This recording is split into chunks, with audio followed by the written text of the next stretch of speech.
Hello everyone, welcome to this video where I will show you that Pokemon Go spoofing still works in 2024, even if you are on the latest iOS version. As you can see, my iOS device is up to date, and now I will demonstrate that I have a Pokemon Go hack installed on my device. Here it is. I have it with many features like a joystick that lets you move around the map, a teleport feature that allows you to jump to the best spots around the world, and many more.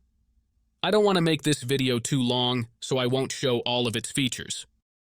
Now guys, if you want to get it on your device, keep watching this video. First, let me remind you that this works for both iOS and Android devices. However, if you are using an iOS device, we need to adjust some settings. If you are on an Android device, you can skip this part and move on to the next step. First, go to your settings, then to the battery section, and make sure that the low power mode feature is disabled. This is important because low power mode can slow down our device, which we don't want. Then, go to the App Store settings and enable automatic downloads. This will ensure that the Pokemon Go spoofer will be automatically downloaded when it's ready. Now, that's all the settings you need to change. We can proceed to the next part.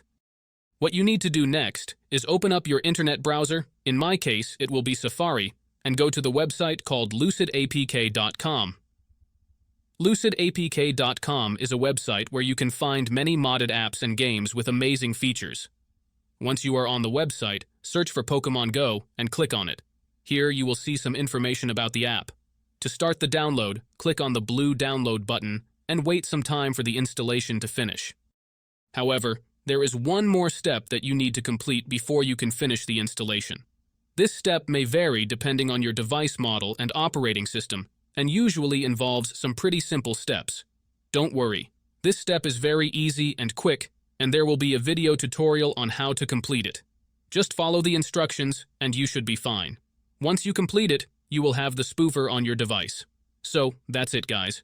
If you enjoyed this video, make sure to leave a comment, like, and subscribe.